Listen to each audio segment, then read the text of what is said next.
Chappelle headed for the airport, ready for the 6 a.m. flight. One of her friends had padlocked her bag shut. She was a newbie to travelling, and Chappelle actually found it quite funny. Quote, "You don't need to lock your bag, you're only going to Bali."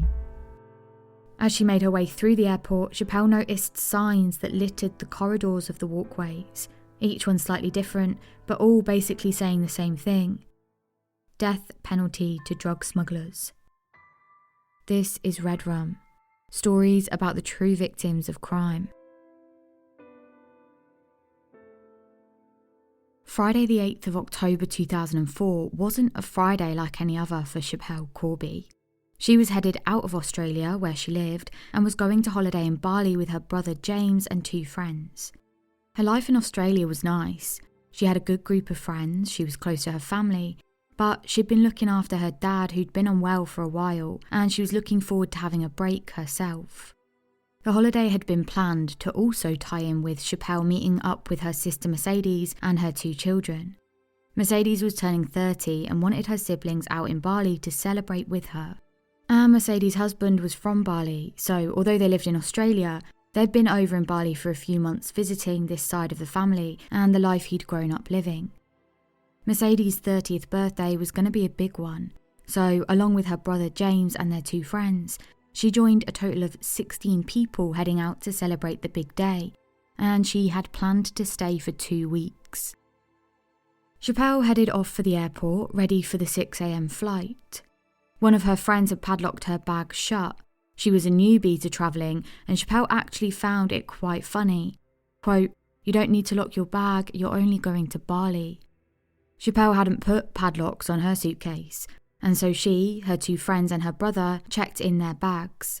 Chappelle had all of her bags and her 2 friends' bags checked in under her name because she'd booked the flights, and then the 4 of them made their way through security and onto the plane.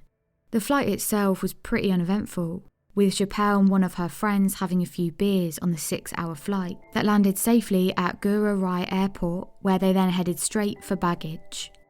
As she made her way through the airport, Chappelle noticed signs that littered the corridors of the walkways, each one slightly different, but all basically saying the same thing: death penalty to drug smugglers. Chappelle walked over to collect her bags, including her bodyboard, and noticed that the bodyboard bag's handle had been cut. She thought it was annoying, but didn't pay it too much attention, as there was a shoulder strap on the other side and she could use that to carry it. When they reached security that end, Chappelle's brother James went first. His bag was opened, visually checked, and then closed again, and he was allowed through. Chappelle's bodyboard bag was next. She placed it on the counter and noticed that the double zip was done up in the middle. She always did them up to the left side, just out of habit, but this time they were in the middle. She didn't remember doing that. Either way, she didn't worry. In fact, she didn't think much of it at all. Instead, she opened it up. The security officer hadn't asked her to, but she'd seen her brother be asked to open his bag just moments earlier, so again, out of habit, opened her bag for the officer. As she did so, she looked down and saw a largish-sized see-through bag. On instinct, she slammed the bag shut again but could smell it straight away. It was marijuana. A uniformed officer walked over to the scene and opened the bag up again. Then he told Chappelle that she should wait here and told James to carry the bag to the office. The odd thing was that even though Chappelle had told the security officers that the bag was hers and nothing to do with her brother, they wouldn't let her take the bag. They made him take it. They also then just left her there, standing by security. She was free to go if she wanted. After a few minutes, she turned back around away from the exit and walked over to the office James had gone into just moments earlier. When she got there, she found James sitting at a table with the bodyboard bag open, sat on the table in front of him. On top of the bodyboard bag was the clear bag full of marijuana. The next hour or so were a blur, with people coming in and out of the office, many touching the bag, taking samples out, smelling it, and officers speaking to each other and laughing at both Chappelle and James. Obviously, Chappelle and James denied it belonged to them, and one of the men in the room left and returned a little while later with some liquids to test the substance. He took the sample from the bag and then mixed it with a small amount of liquid that ultimately turned purple, proving it was a narcotic. What was odd was that none of the other bags that had been checked under Chappelle's name were ever searched, not hers or her two friends' bags. James and Chappelle were transported to the nearby customs office outside of the airport, where they were met by their sister, Mercedes. Eventually, Mercedes managed to convince the officers to let 16-year-old James go. He was young and the bag had been claimed as Chappelle's. They really couldn't keep him. Over the next day or two, Chappelle was held, strip searched, and then a number of men came into the office and presented her with a document and told her to sign it. The papers were written in Indonesian, so a man came in to translate it for her. Thankfully, Mercedes also spoke Indonesian, so managed to start translating it too.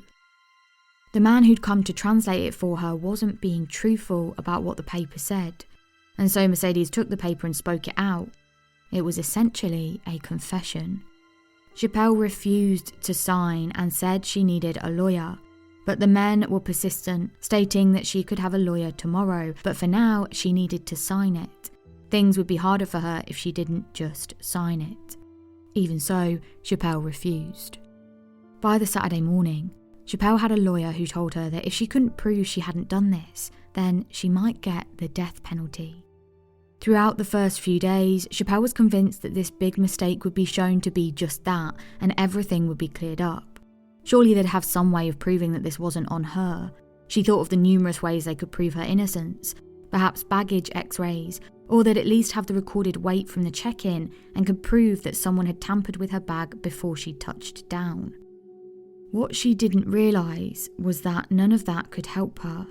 The airport security was actually run by a number of different agencies, and Chappelle's lawyers struggled to get any answers or useful information. They didn't have the baggage x-rays, or they only scanned for explosives specifically, or the weight of the baggage was only done in total baggage weight, so it would include her friend's luggage, both of which had been taken out of the airport when her friends had left to get her sister. Chappelle's mum travelled to Brisbane Airport 4 times over the first few days and weeks to get the CCTV footage, but the responses she got were mixed. One person confirmed that the CCTV from the airport hadn't been recording that day.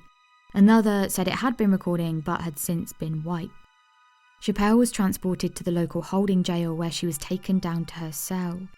The walls were covered from top to bottom in graffiti. Some of it was in pen, some of it was made out of human feces. 4 days after Chappelle's initial arrest, she was taken to an interrogation room and questioned for the first time. Part of the interrogation meant that Chappelle had to remember and outline everything that had happened and got her to the point when her bag had been searched. The statement was written down and taken away to be typed up. Once it was typed up, the statement was brought back to Chappelle so that she could sign it. Just a few seconds before she was about to sign it, Chappelle's lawyer noticed one of the lines said, quote, "Yes, the board cover, bodyboard, fins and plastic bag do all belong to me." The plastic bag was not in her original statement and it wasn't hers. She knew it wasn't a typing error. It was done with full intent. After that, Chappelle did an interview with 60 Minutes from the place she was being held. The guards would never have let her. They hated the media, so her lawyer had to sneak the interviewer and camera person in. The tiny handheld camera was brought in and out of a bag every few minutes as everyone was on high alert, and the one police officer who'd been tasked with watching Chappelle had been taken into the next room by her lawyer to attempt to give some kind of privacy. It came out that in her lifetime, Chappelle had visited Bali a total of 5 times. The first had been when her sister Mercedes called her one afternoon and said that she'd nearly finished up her work visa in Japan and was thinking about taking a holiday to Bali. She invited both Chappelle and her brother, who both said yes. That first trip was fine. Everything had gone as planned and Bali was beautiful.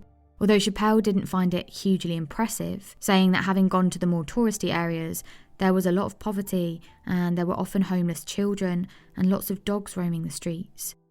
While she was there, Chappelle took her bodyboard and tried out surfing on the beautiful waters. It was something she liked to do often and had gotten quite serious about it. After that, Chappelle flew home and it wasn't long before she hopped back on a flight, this time to Japan to join her sister there for a couple of months. After that, Chappelle returned to Australia and met a Japanese man called Kimmy, who later became her boyfriend. Soon after that, the pair moved to Japan and a few years later decided to get married. The marriage didn't last, however, and Chappelle called her mum to tell her what was happening.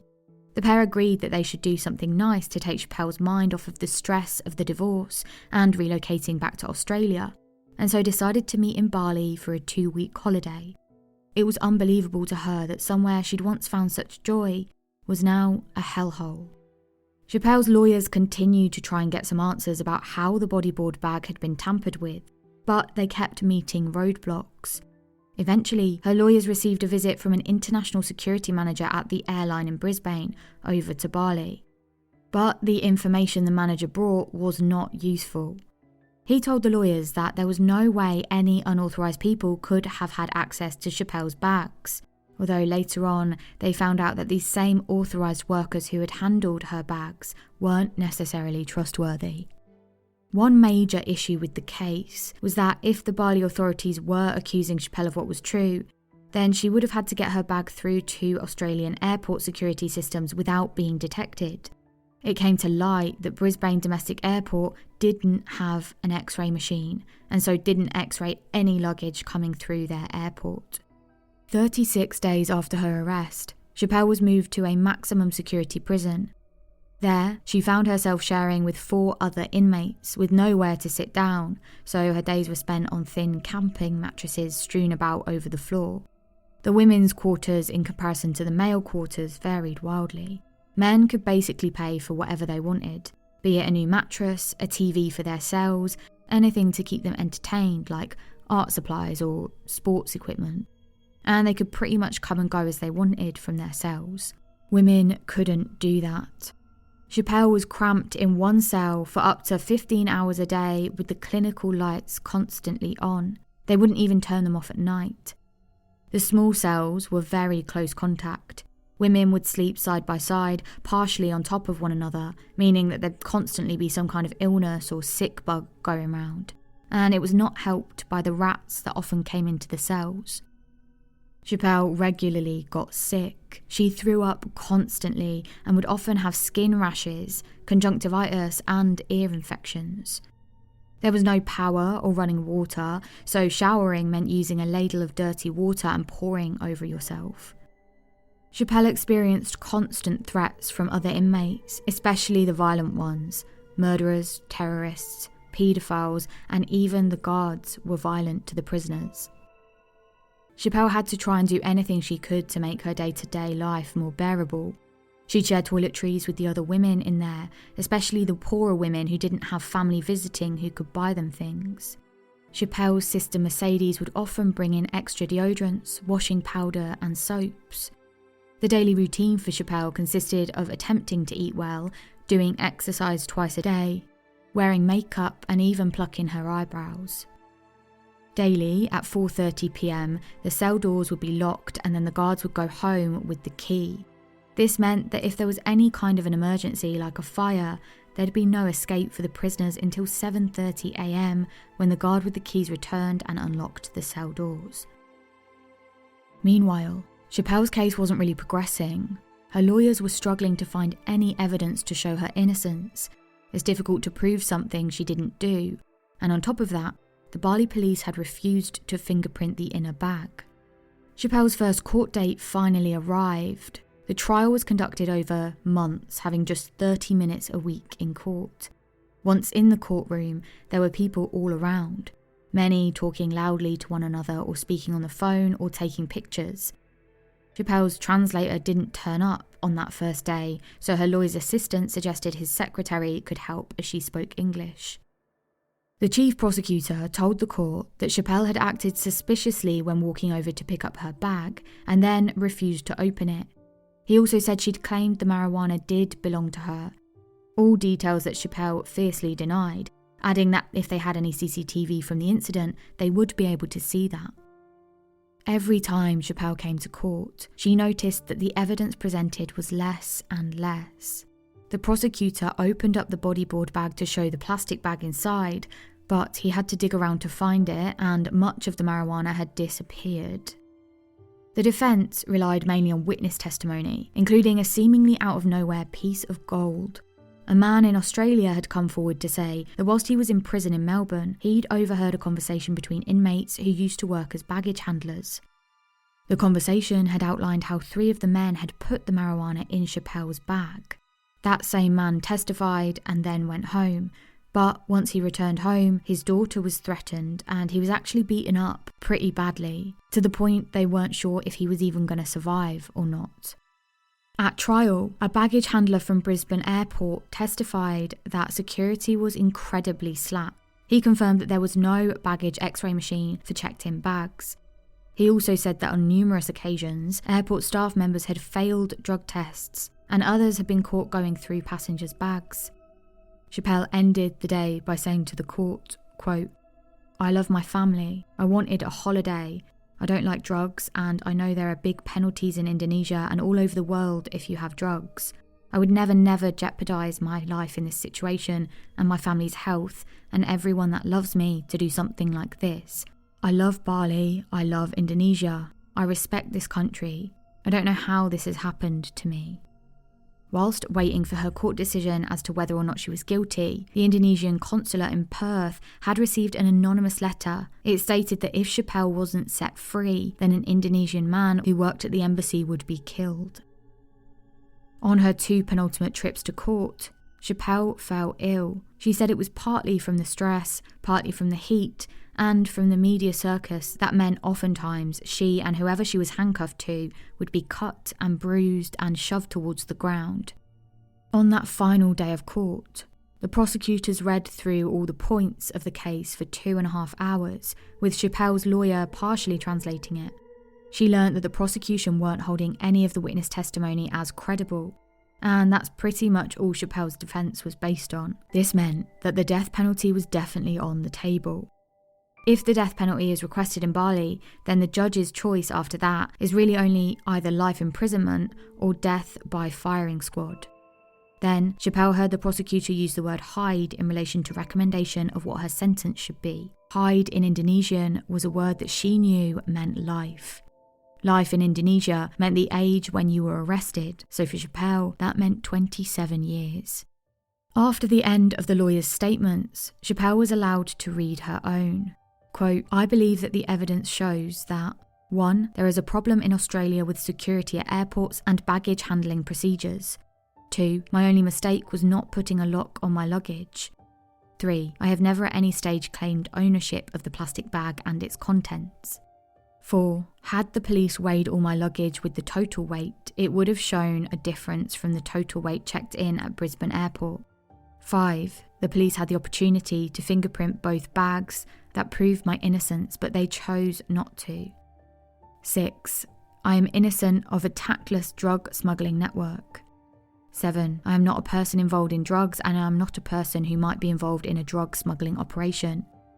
8. I love Bali and would never want to create problems for any of its people." Shockingly, the 2 Australian airports and the Australian Federal Police discovered that on the same day that Chappelle was travelling out of Australia, in fact, within just minutes of Chappelle's flight, a number of airport staff had been involved in evading security to move a huge amount of Class A drugs through Sydney Airport. The Australian wrote that an operation had been targeting 2 groups of baggage handlers on the matter. Quote, "The report says baggage handlers had diverted bags containing large amounts of narcotics from incoming international flights to domestic baggage carousels, sometimes changing baggage tags to avoid customs examination. Baggage handlers are suspected of large-scale pillage and may use the roof area to gain illegal entry to passenger baggage," the report says. The roster system makes it easy for baggage handlers to get their mates working in the same gang. Unfortunately, despite Chappelle's lawyers hounding the authorities for this information for the last 6 months, they only managed to get it the day or 2 after the trial ended and Chappelle was awaiting formal sentencing. Her lawyers asked the judge to take it into consideration, and although he said he might consider it, ultimately the trial was over, so that information had no legal standing. Chappelle was sentenced to 20 years. Interestingly, Chappelle's sentence was one of the highest ever for trafficking marijuana. 2 Indonesian brothers had been caught importing just under the weight of the same substance of what was found in Chappelle's bag, and they were charged under Article 82, the exact same as Chappelle, which does carry a potential maximum of the death penalty, but they were sentenced to just 5 and 6 years respectively. The authorities were, in Chappelle's words, trying to make an example of her, although it did seem to tally with the inconsistency Chappelle had witnessed of her fellow inmates' sentences. Some would get 8 months for murder, others 5 years for petty theft. After that, Chappelle changed legal teams to help with her appeal. On appeal, her sentence was first cut by 5 years, taking it down to 15. And then over the next few years, she continued to live in the tiny cell, with cellmates coming and going. She also continued to be unwell, contracting painful eye and ear infections that left her temporarily deaf in one ear. She was also sharing the cell with 15 people now and had 2 cellmates who were regular users, often using Chappelle's spoon. 5 weeks after that, Chappelle's appeal was rejected and her sentence was reinstated to 20 years, and her next judicial review was rejected in 2008. However, in 2013, Chappelle was given the life-changing news that after 8 years in prison, she would be released on parole. In February of 2014, at 8:15 a.m, she was released, leaving the prosecutor's office just after 9 a.m. As part of her parole, she had to stay in Bali for the following few years and had to report to the office once a month. In May 2017, Chappelle boarded a plane headed out of Bali and arrived in Australia the following day. Since then, she's created an Instagram account where she posts updates of her life back in Oz and works making resin clocks. She has since appeared on SAS Australia and Dancing with the Stars Australia, and to this day maintains her complete innocence and wrongful conviction for 9 years.